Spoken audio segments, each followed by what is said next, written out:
ॐ सदाशिवसमारम्भां शङ्कराचार्यमध्यमाम् अस्मदाचार्यपर्यन्तां वन्दे गुरुपरम्पराम् ॐ सहनावतु सहनौ भुनक्तु वीर्यं करवावहै तेजस्विनावधीतमस्तु मा विद्विषावहै Om Shanti Shanti Shanti. Om Tat Sat. Om Namah Shivaya. Good morning. Om Tat Sat. Om Namah Om Namah Shivaya.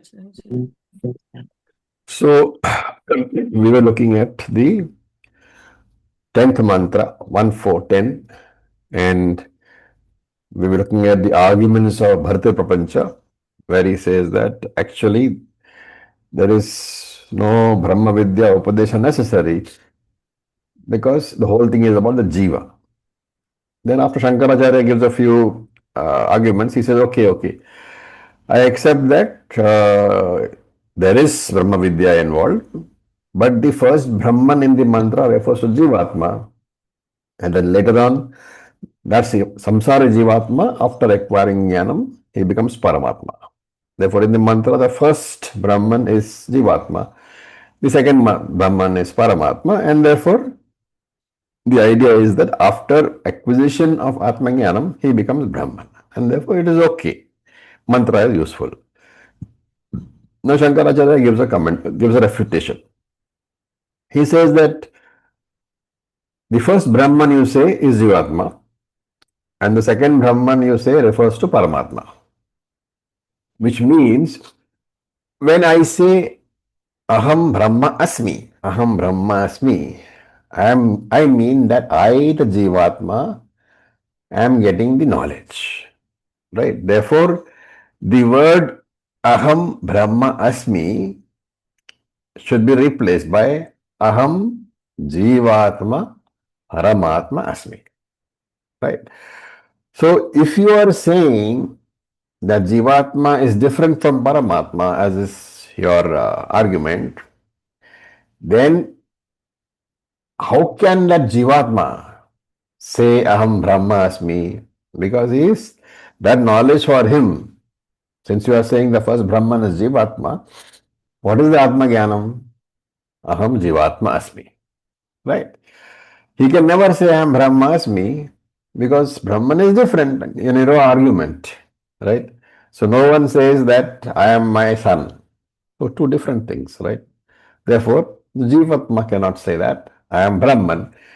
And if your argument is this, the mantra says that the first Brahman is Jivatma, therefore, when he says Aham Jivatma Asmi, he is not meaning Aham Paramatma Asmi. He is saying I am Jivatma only.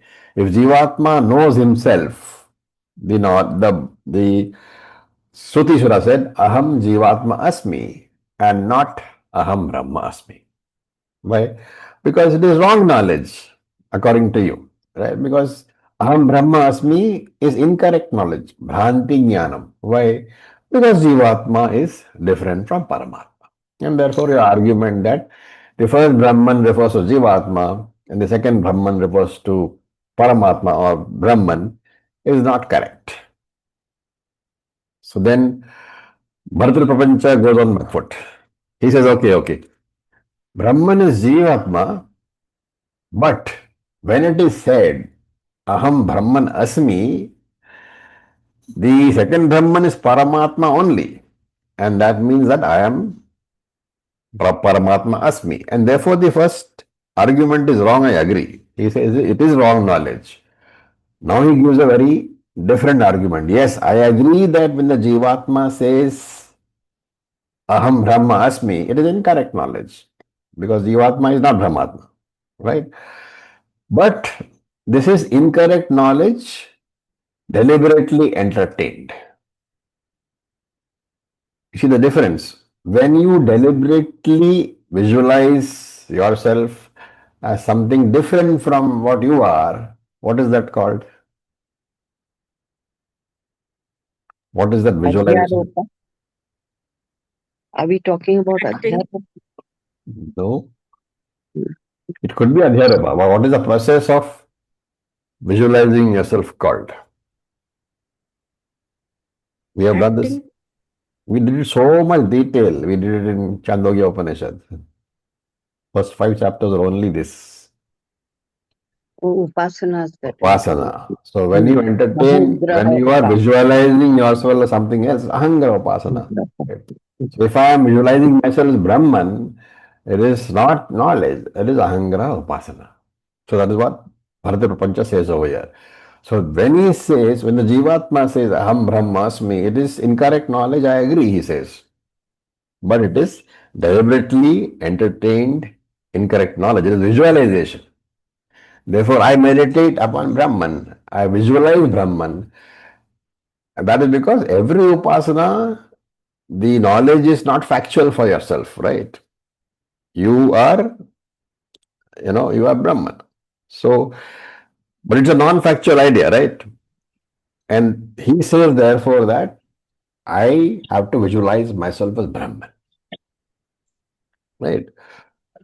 So, when you look at Saligramam as Vishnu, is it a fact for you? No, because the stone you are visualizing, right? And Saligramam is not the one which receives the prayer, but Vishnu alone receives the prayer. Saligramam is a inert vastu, jadam. It cannot give you any blessings, but Lord Vishnu can give you.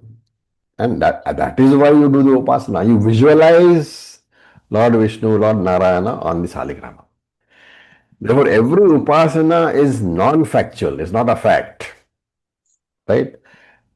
Therefore, also he says that this mistake is a deliberate mistake. Even though it is not a fact, it's a deliberate mistake. If that is so, then there is another argument. What is the difference between error and upasana, a mistake, a bhranti and upasana? So one is born out of ajnanam, that is bhranti. The other, which is done deliberately, knowingly, is called upasana. But the fact remains, both are not factual. I hope you're understanding, right?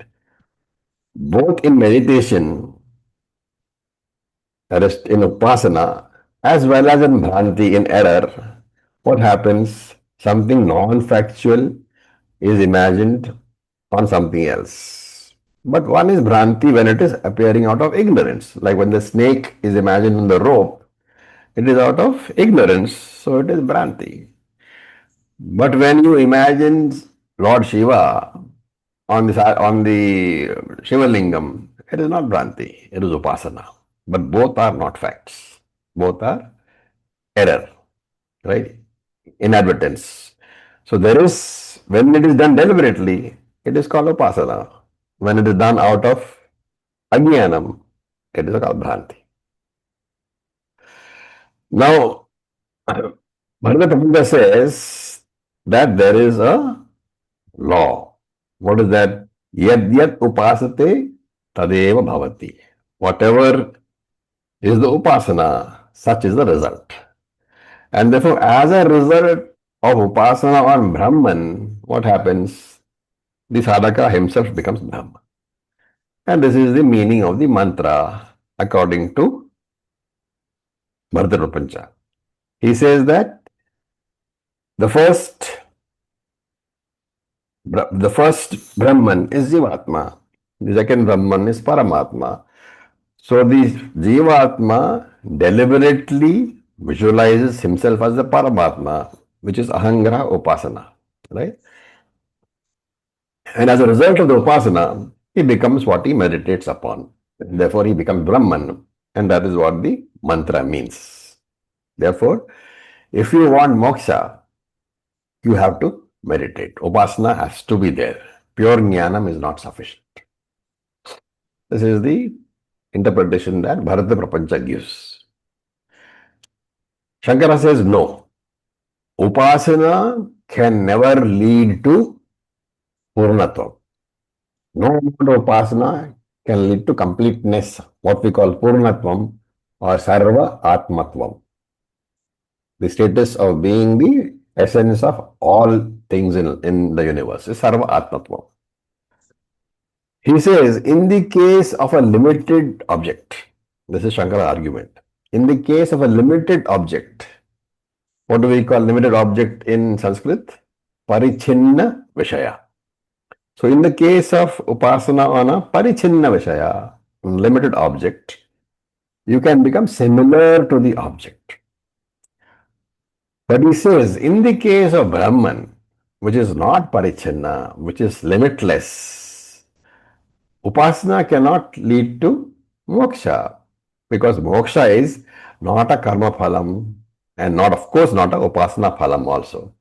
Therefore, you cannot say that Brahman is Jivatma different from Paramatma at one point and then say that after meditation he becomes same as Brahman, Paramatma. What is our view then? The view of Vedanta is that Brahman alone is there, right? And due to ignorance, that Brahman is seen, appears as Jivatma. But even when that Brahman is mistakenly seen as Jivatma, he is Brahman alone. And that's where the Rajju Sarpa example is very relevant. Even when you see the snake on the rope, really speaking, it is the rope only, right? It is the mistake of seeing. It is an error. But there is no snake there. There is only the rope. And on getting the knowledge, on putting on the torch, the rope, the snake doesn't turn back into the rope. The snake doesn't become the rope. Similarly, on getting the knowledge, you, Jivatma, don't become Brahman. Ajnana Kale, during the period of ignorance also, you have been what? Brahman only. But because of Ajnanam, because of the ignorance, there is a superimposed limitation which is adhyasa. The Jivatmatvam is a imposition. The feeling that I am not Purna is a superimposition. And based on this superimposition, which is a seeming difference, there is no real difference. It's a seeming difference. Because of that, at many places he says, Veda will talk about a difference between Jivatma and Paramatma. But as serious students, we should remember that whenever Veda talks about or whenever Veda differentiates the Jivatma and the Paramatma, the differentiation is referring to the adhyasa born out of ajnana. Right? And what is our mistake? That we are samsaris. The idea that I am a samsari is based on adhyasa. And this adhyasa is born out of incorrect knowledge, ajnanam. And therefore, I think I am Jivatma, where actually I am Paramatma. The seeming difference is talked about by Shruti for the purpose of teaching. But it's talking about no real difference. It's talking about the difference which is apparent to you because of the adhyasa based upon ajnana. And since ajnanam is the base, what is the correct solution? Any ajnanam can be corrected only by replacing it with the right jnana. And therefore, what does Upanishad do? It teaches you the right jnana. And through that right jnanam, that imaginary jivatma, that imaginary samsara goes away. Right? The notion that, the idea that I am jivatma, I am not purnaha, I am not Brahman, that goes away. It's a very important sentence. By the teaching of the Shruti, the incorrect idea that you are not Brahman, that goes away. Never say that Shruti, by the teaching of Shruti, I become Brahman. By Atmajnanam, you don't become Brahman. You already are Brahman. Right? What happens is Abrahma Bhava Nivrattihi. The incorrect idea that I am not Brahman, A Brahma is not Brahman. The incorrect idea that I am not Brahman, that is dissipated because of Atma Jnana. Right? Okay. Any questions so far? All very involved arguments meant for serious manana. And the more you meditate upon these ideas, the clearer will become your assimilation. The more deeper will become assimilation that you are Brahman. That is why we go on and on and on about these things. Okay. Now after this, Bharata Prapancha objects again. Right? He says, you are saying that Brahman alone is there. Nothing else is there. And therefore, Brahman alone is Ajnani. Right? Brahman alone is Samsari. And then what happened? That Brahman who is Ajnani, why is saying that? Because there is nothing apart from Brahman. The earlier argument was that Jivatma was Ajnani and then became Paramatma through Jnanam. But Shankara says, no, no, there is no Jivatma at all. It was always Paramatma only. Therefore, he says, okay, you are saying only Paramatma is there, only Brahman is there. Therefore, when you say it is Ajnani, there is nobody else but Brahman to be Ajnani, right? Therefore, Brahman alone is Ajnani, which means Brahman is a samsari. And then Brahman became the Vedantic student, and then Brahman knew himself and became Paramatma, became Brahman. Okay. Now, you are saying Brahman got Atmajnanam, which means what? Brahman knew himself or herself or itself. Therefore, Brahman became associated with ignorance before it knew itself. Is it not? Because if you say Brahman knew himself, got Atmajnanam, it means Brahman had Atma Ajnanam earlier. Right? How is that possible? What is the argument? Take any object. Supposing I say, I know this rose. Now, the object of my knowledge, jnanasya vishayaha. Jnanasya vishayaha means what? Object of my knowledge. What is the object of my knowledge? When I say I know this rose, The rules. the rose. And there is a locus of that knowledge, which is called jnanasya ashrayaha. What is the locus of that knowledge? My mind. I am the locus. So let us take I, simply I. Okay. So I am the locus. I am the subject of the knowledge. I am the jnanasya ashrayaha. And the flower, the rose, is the jnanasya vishayaha. Therefore, every knowledge, every jnanam has got a vishaya as an object and has got a ashraya, has got a locus. I am the locus, the rose is the vishaya. That is the jnanam. Right? So from there you generalize. Every knowledge has got a locus as well as an object of knowledge. Locus of knowledge and object of knowledge are there. Now you extend that to Atma Ajnanam, right? Or Ajnanam first. Extend it to Ajnanam, which means every Ajnanam also has got an object and has got a locus. So the argument is this way, that first you point out that every knowledge has got an object as well as a locus. So there is a Vishaya for every knowledge and there is a Ashraya for every knowledge. Similarly, when you analyze Ajnanam, you have to know that you will come to the conclusion that there is a Vishaya, object for Ajnanam, and there is a Ashraya, object for, for the locus for the Ajnana. Okay. You can think of it, supposing I say I don't know Chinese. That's Ajnanam. I have Ajnanam of Chinese. Therefore, the Vishaya for my Ajnanam is what? Chinese.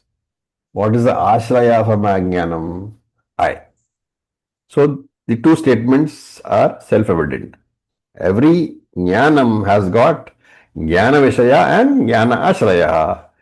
Every ajnanam has also got ajnana vishaya and ajnana ashraya. This is the runway. Okay. Now, the Bharata Prapancha says, you are saying Brahman got Atma Jnanam, knew itself. Therefore, before he got Atma Jnanam, he must have had Atma Ajnanam. Right?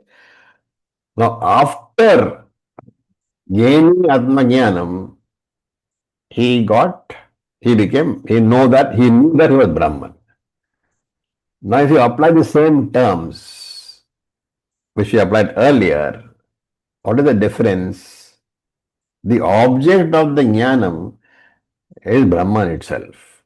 And therefore, Brahman is jnanasya vishaya and also Brahman is jnanasya ashraya.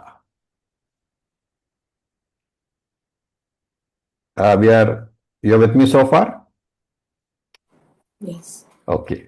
Now you take the earlier state. Before Brahman got Atma Jnanam, Brahman had Atma Ajnanam. So at that point of time, before getting the Jnanam, Brahman was Ajnanasya Ashraya as well as Ajnanasya Vishaya. Right?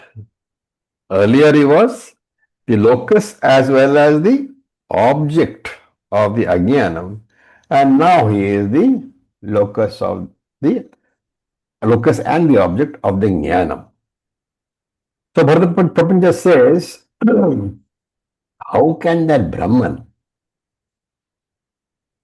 which is Swayam Prakasha, self-evident Brahman, how can that self-evident Brahman become Ajnanasya Ashraya as well as Ajnanasya Vishaya? That's a question.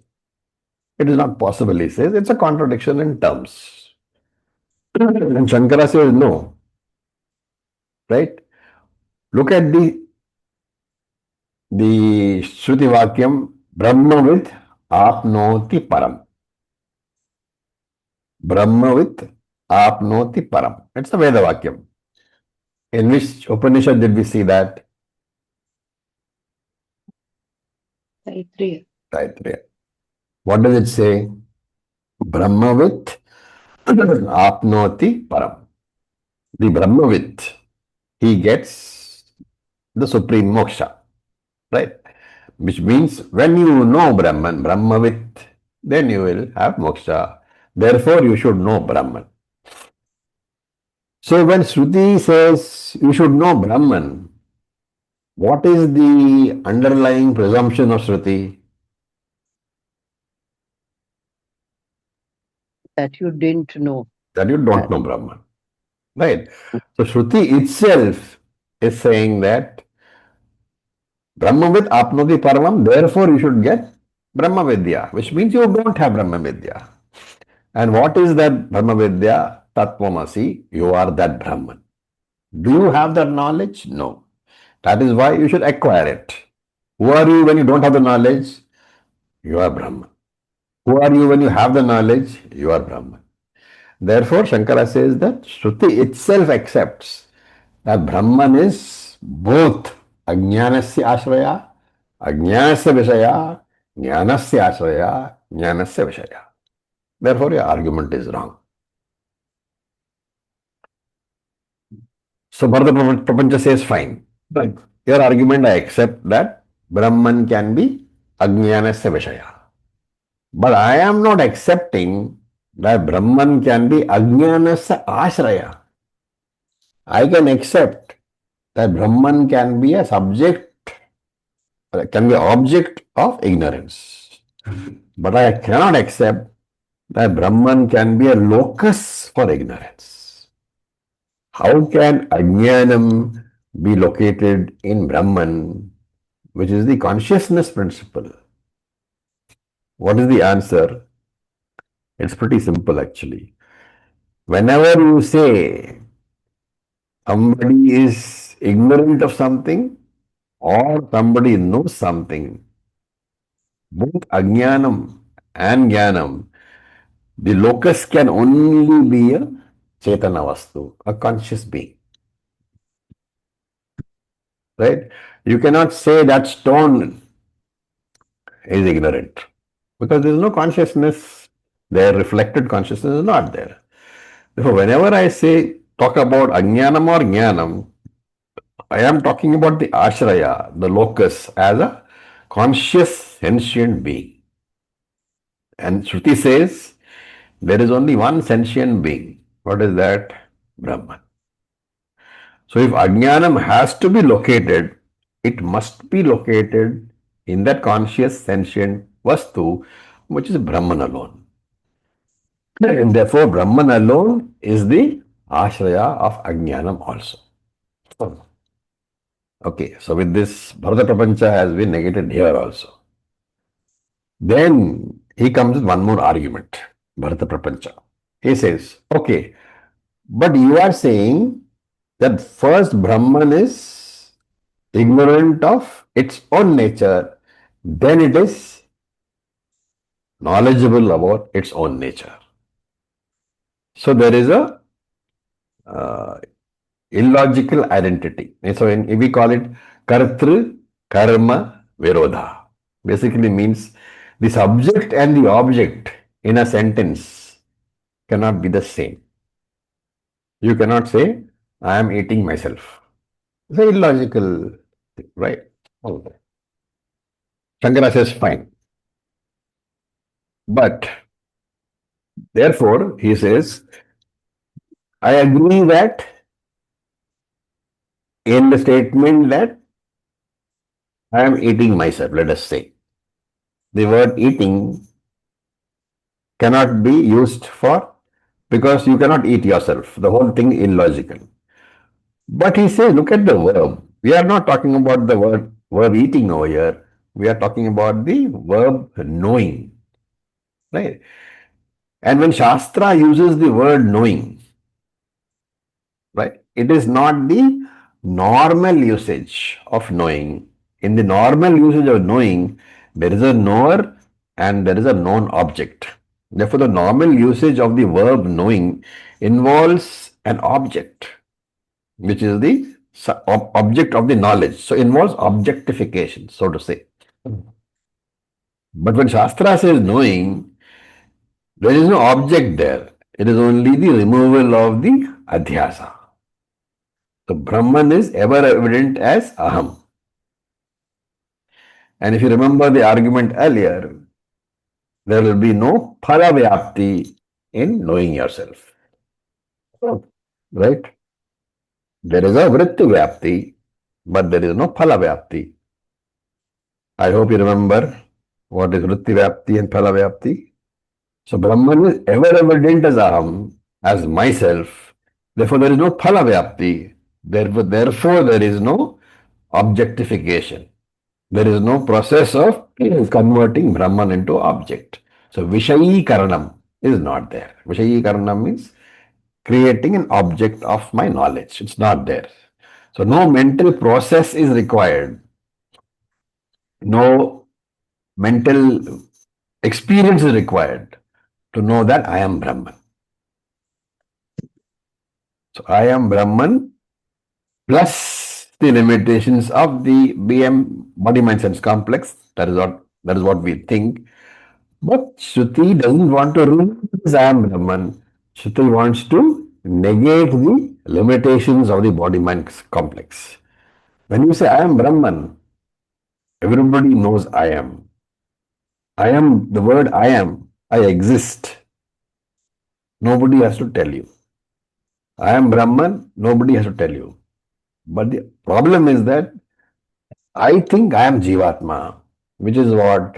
Brahman plus the adhyasa, the limitations of my body, mind, sense complex superimposed upon Brahman is a Jivatma. That is what I want. I know. When I say I am when I say I am or I, that word I is not just Brahman.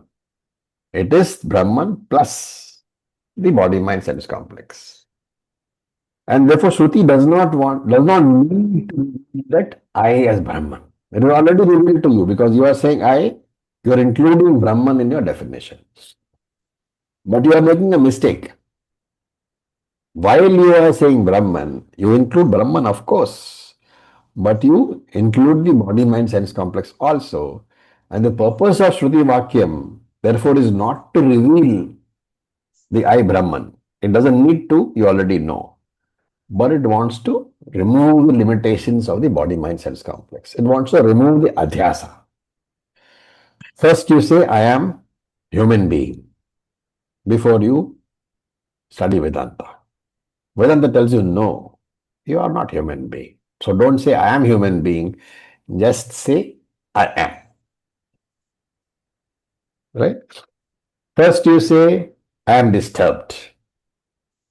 Now you say, I have a mind which is disturbed. The attributes are given to the anatma, not to me. So, what is the purpose of Shruti? It is the removal of the attributes. That is the entire knowledge given by Shruti. How to remove the attributes of the anatma. Because you are not the anatma. With this, the Mahavakya Bhashyam is over. Bharata Prapancha has been negated. Okay, before we continue, any questions so far?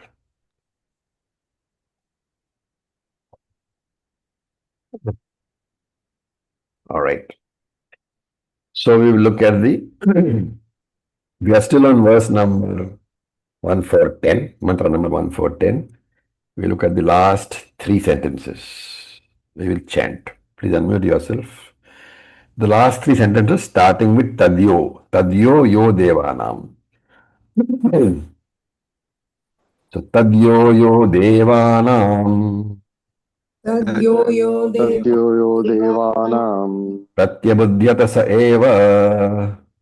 प्रत्यबुद्ध्यसे सत्यपुत्रस्य एव Tad abhavat.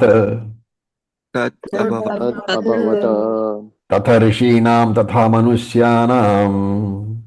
तत् तथा ऋषीणां तथा मनुष्याणां Tadaitat pasyan. तदैतत् पश्यन् Rishirvamadevah pratipede. यशोवामदेव प्रतिपेदे Aham manurabhavam suryascheti. अहं अहं मनुर्भवं सूर्यश्चेति मनुरभाते Tat tat idam api etarhi.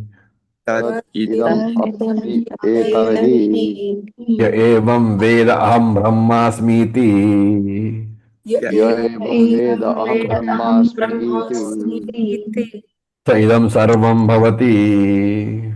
स स स इदं इदं सर्वं भवति Tasya hana devashchan.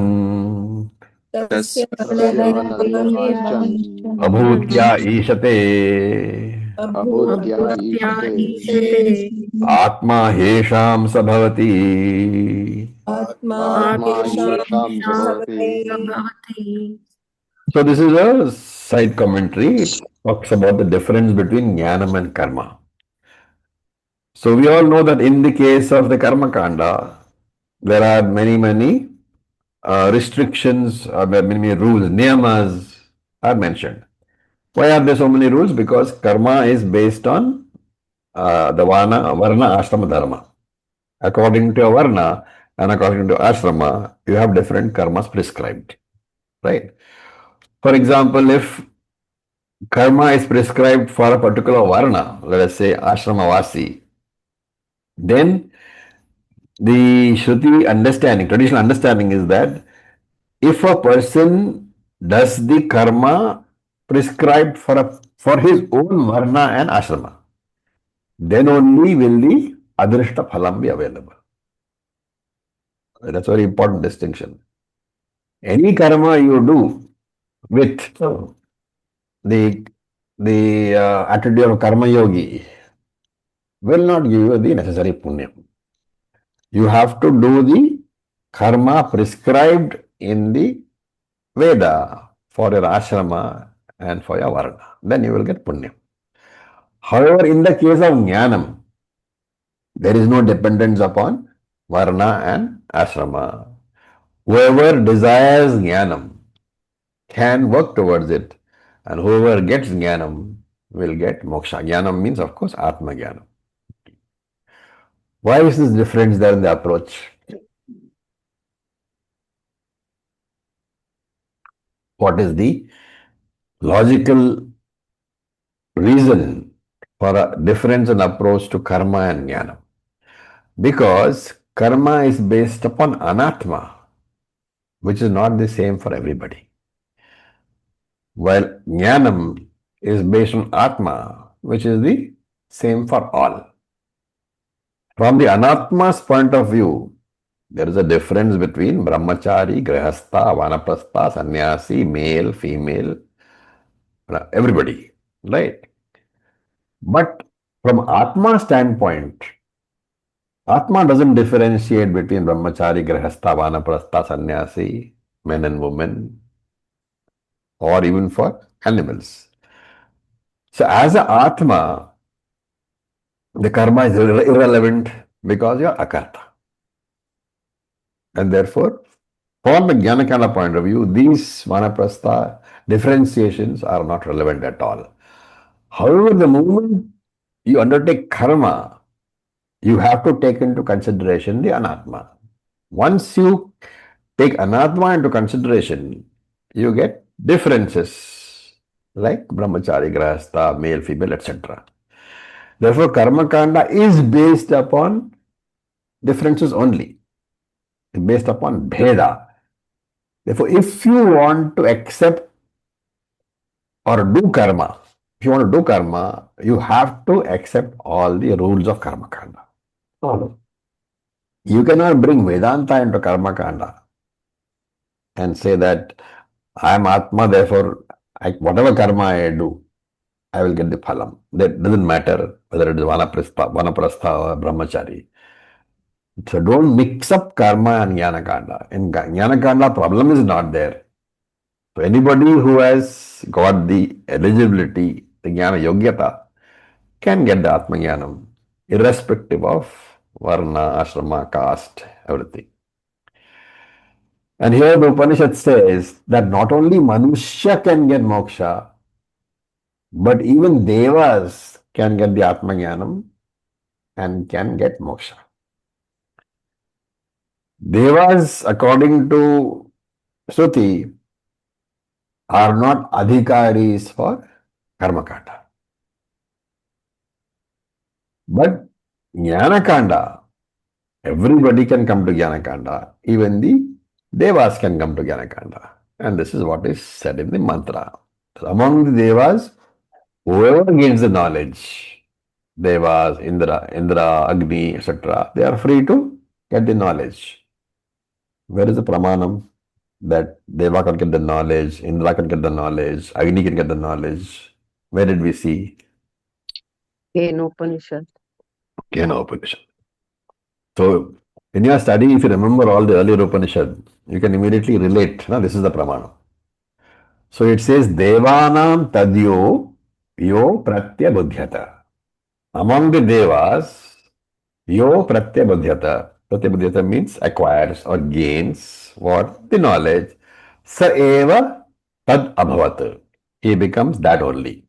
So, if he gets Brahma Jnanam, he becomes Brahman. Sarvatma Bhava he gets. And eva is very important. Only the one who gets the Atma Jnanam can get moksha. Karma cannot give moksha. Upasana cannot give moksha. Even the greatest bhakti cannot give moksha. And bhakti can grow from artha bhakti to artharthi bhakti to jignasu bhakti and then has to come to jnani's bhakti. Then only you will get moksha. What is jnani's bhakti? Nothing but jnana. So he says, tatha rishinam. Among rishis also, not only Manushya and Devas, Tata Rishinam, among the rishis also, you should get Atmajnanam. Tatha Manushyanam. Just as in Manushya's Atmajnanam is necessary for moksha, rishis also, Devas also, they all need that Atmajnanam to get moksha. So there is no ashrama bheda, there is no gender bheda. So if the son is a jnani, but the sister is not a jnani, the son will get liberated, the sister won't get liberated. If wife is jnani and husband is buddhu, wife is liberated. If Shishya is Jnani and Guru is Buddhu, Shishya gets liberated. What is important is what? Not the status of the Anatma.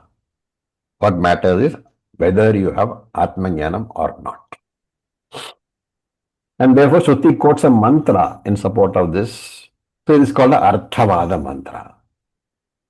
Tadaitat Pasyan Rishir Vamadev Pratipede.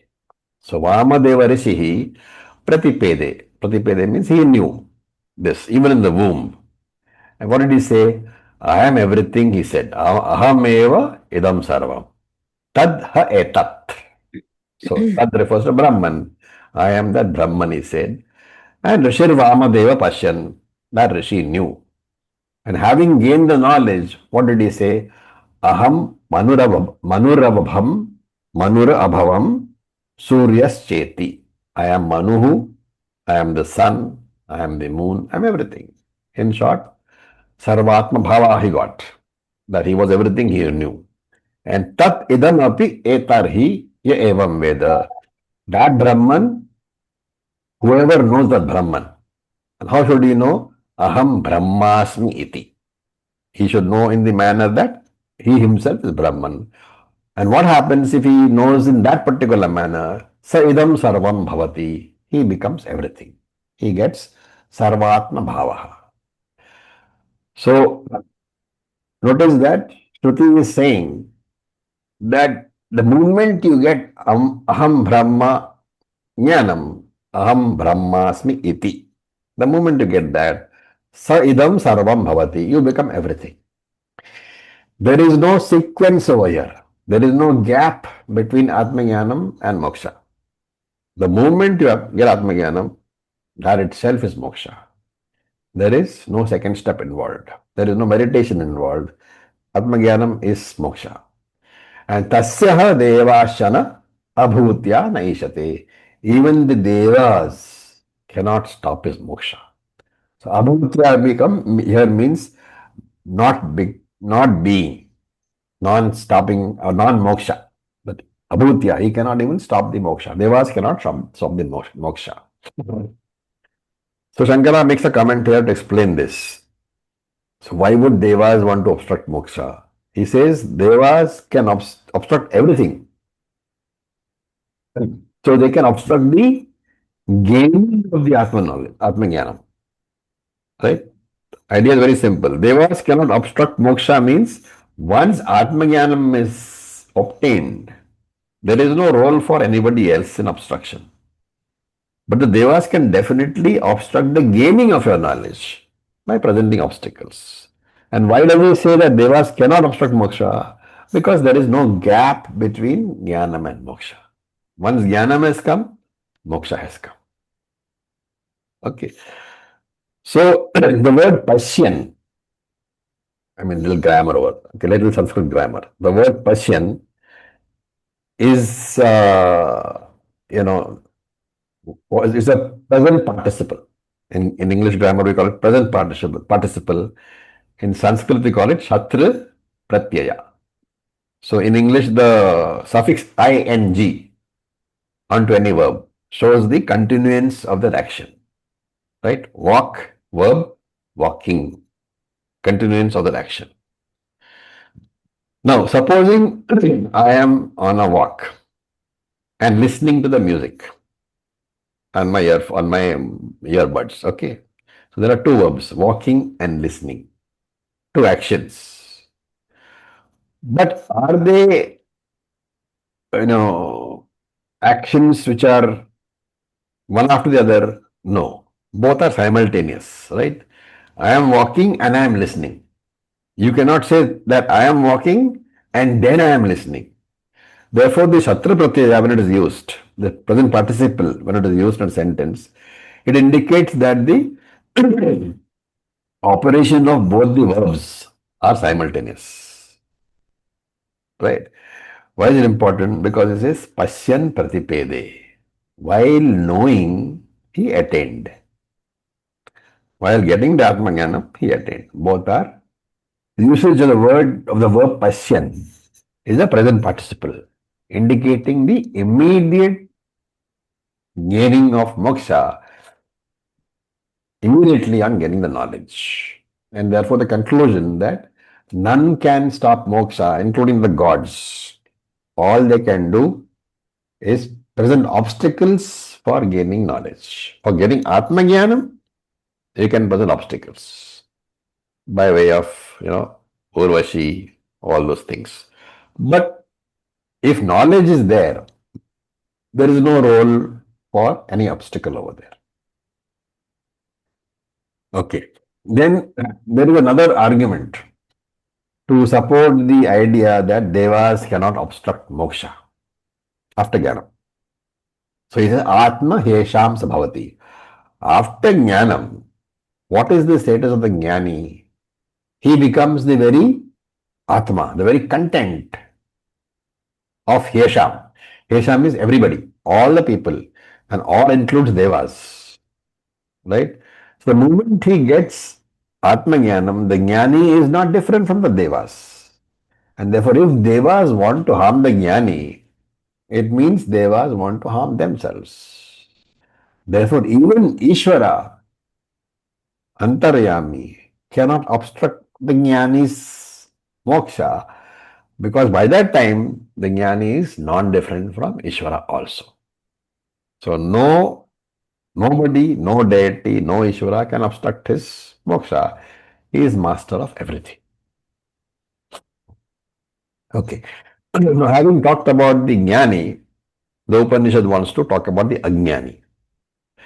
How is the Ajnani under the influence, or under the grip of the Devatas, how he constantly faces obstacles? This is discussed. Okay. And this particular sentence, Atha yo anyam devam upasate anyaha asavanyaha aham asmiti na saveda. A very, very important sentence. And it is called a Avidya Sutram. Avidya Sutram. At this point, I hope you remember that we had earlier Avidya Sutram. You remember? We talked about Vidya Sutram in a couple of classes earlier, in which mantra? 147. So there were a Vidya Sutram in 147, and the entire three mantras after that, 148, 149, and 1410 up to the last line, was a expansion, a commentary on the Vidya Sutram. And now here, Shankara quotes Avidya Sutram to describe the samsari. And he starts a bhashyam on the Avidya Sutram. What is the essence of the bhashyam? Whoever sees a difference between himself and the gods is a fool. Right? So he says, look at the sentence. Anyaha asau anyaha aham asmi iti. So anyaha, then savanyaha has to be broken up into asau anyaha and aham asmi iti. Anyaha asau anyaha aham asmi iti. Asau, that devata I worship. Asau is that devata which I worship. Anyaha is different from whom? Anyaha aham asmi iti. That devata whom I worship is different and I am different. Remember, this is the buddhi, the bheda buddhi of a worshipper. Whenever you worship, the worshipped is different and you are different. You are the worshipper, I am worshipping Ishvara. That is a bheda buddhi which is talked about. And this line indicates that is avidya. If you are doing worship with this bheda buddhi, na savedaha, he has no jnanam at all. Right? And Shankara writes here that he approaches the Ishvara with the attitude of a servant. So there is the master servant guna over here. Right? He is a dasa. What is his thinking? I am a servant, I am a helpless creature. With this, I approach devatas, I worship devatas so that they will bless me.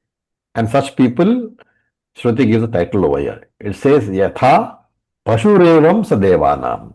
All these people are called Devana Pashuhu, animals of the Devas. Devas use these people, they are the animals. So that Devanam Pashuhu can be taken as, we have two meanings possible. One is Nasaveda. He is a Agyani. Because he doesn't know, he's not a Jnani, so he is called Devanam Pashuhu. And the second meaning is Dasa Bhavaha. The feeling that I am the servant, I am the Dasaha, and I have to worship the Devas because they will protect me. Such a person is committed to Karma Kanda because of this difference, attitude of difference, Bheda Bhavaha. So Veda is saying that all people who have remained in Karma Kanda are nothing but animals. What kind of animals? Yathahavai bhavaha pasavo manusyam bhunjiyu. Just as various animals serve the humans, a dog lives for his master, the cow serves the farmer, the sheep serve the shepherd. They don't live for themselves. They are meant only to serve the purpose of human beings. And therefore, he says, Manusham Bhunjayu, they protect the humans. They do things for them, they protect the humans. Hence, all karma kandi human beings are said to be different types of animals serving the purposes of the devas. Indrasya swaha, Prajapataye swaha, constantly giving offerings to devas. Therefore, devanam pashuhu. So it says, evam ekaika purushaha. Similarly, in this manner, every karma kanda, devan bhunaktihi, serves the devas. Right? And what is the deva attitude? When I have a very loyal maid, right? I would never, very loyal, very efficient maid. I will make all attempts to see that nobody gives this maid a better job, right? I obstruct any attempt that maid would like to make to educate herself or to seek a better job. I will, of course, make sure the maid is healthy. Whenever she is sick, I will take her to the doctor. All these things I will do to protect the maid, to ensure that the maid continues to serve me. Therefore, my love for the maid is not universal love. It is reduced, it is based on my own selfishness. And here the Shruti is saying that Devas have the same attitude towards Ajnani human beings. Right? They want the people to be in Karmakanda permanently so the people can keep on making offerings. Why? Because remember that it is the offerings of the human beings which are the food for the Devatas. Therefore, Devatas will try to make all efforts to ensure Karmakandi should not get Vairagyam, Karmakandi should not go to a guru, Karmakandi should not turn to Jnanakanda. Right? Because if they do this, then what happens? The Devas don't get their food anymore. And therefore, in order to stop this people movement to Jnanakanda, Devas create the maximum obstacles. So it is due to these obstacles that people say, I am traveling today, I can't attend class today. And the Shruti says, Ekasminneva Pashau Adiyamane. Even if one animal goes away, Apriyam Bhavati, the Deva is unhappy. In this case, animal and the master is unhappy. In a house, there are many servants, right? If one goes away, that person is not happy. Kim Bhavshuhu, What if all the animals are lost? How unhappy will that man be? Therefore, tasmat esham tanna priyam. These devas will not be happy. Yedetat manusyaha viduhu. If the manusyas get jnana. If one man gets moksha, he is no longer available for jnanakanda. If one man comes to jnanakanda, he is no longer available for karmakanda. Whenever one karmakanda devotee is lost, one puja is gone, one oblation is gone. That much less food the devatas get. And therefore they create obstacles. Right? So Shankara says that all these are very, very disturbing factors. But you should understand that in the karma kanda field, devas are very powerful. Devas can obstruct and devas can create problems. Okay. But can they create problems for you if you do good karma? Supposing the devas you don't trust, right? The moment you say, I don't trust the devas, then you are saying that if I do my oblations, supposing the devas don't give me the karma phala. If devas are powerful in karma kanda, and if so powerful that they are capable of not giving me karma phalam, then the karma has no fixed phalam. Because I don't know whether I will get phalam or not. Because it's at the mercy of the devas. Right? Therefore, I will say everything is done by devas. Why should I do the puja at all? Right? And therefore, Shankara raises a few points here. So he says, is our experience in life? He raises four questions. Is our experience in life determined by karma? Number one. Or number two, is my experience in life determined by devas? Or number three, is my experience in life determined by kala, time? Or number four, is my experience in life determined by the vastu svabhava, by the character of the particular vastu? Okay. So there is a discussion now coming. And now, for example, supposing I fall sick, is it because of devas? Is it because of karma? Is it because of weather? The weather here is vastu svabhava, right?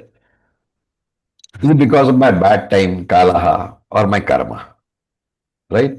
If it is in the hands of devatas, or of time, or of vastu svabhava, these three are not in my hands. Therefore, karma kanda becomes futile. Because I cannot do any action and trust that the phalam will arrive. And therefore, Shankara says the idea that everything is in the hands of the gods and nothing is in my hand is a confused idea. Why? Because karma phalam is very clear in the form of punyam and papam. But this punyam and papam can never give independent results. Even though punyam is the cause of happiness and papam is the cause of sorrow, they cannot give phalam directly. They require the medium, karaka apekshaha. They are dependent upon the karakas, upon the medium. And one of the important karakas, the medium, the factors to give karma phalam is what? The devas. Kala is another karaka. Vastu Swabhava is another karaka. What is Vastu Swabhava? Heat of the fire, cold in the water. All these things are characters of the Vastu. So Punyam uses this medium, this media rather, Devas, time and Vastu Swabhava to give you Sukham and Dukham. Supposing, for example, this class has been very boring. I hope not, but supposing it has been very boring. And 1 hour we have been talking and you have been quietly suffering. Shastra says it is your papam manifesting, of which I am the karaka. I am the factor because of which your problem is manifesting. Therefore, in any experience of Sukham or Dukham, all these four factors function. Karma, Devata, Kala, and Vastu Swabhava. Right? Shankaracharya says that karma is pradhanam, primary one. Devatas are the karakas. And he says that Veda lays emphasis on karma, not on devata, kala, vastu and sabhava.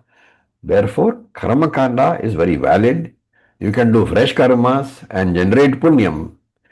Devatas cannot obstruct the punyam. And if there are problems, it is not Devatas creating problems, it is not Kala creating problems, it is not Vastu creating problems, it is your own karma that is creating problems that you face in life. Therefore, Karma Kanda can eliminate or mitigate Prarabdha. Therefore, never say that nothing is in my hands, everything is in the hands of the Lord. That you should not say.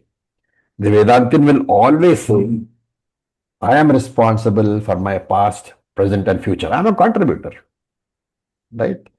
I may not be the controller, but I am definitely a contributor. So, with this, we'll stop for today.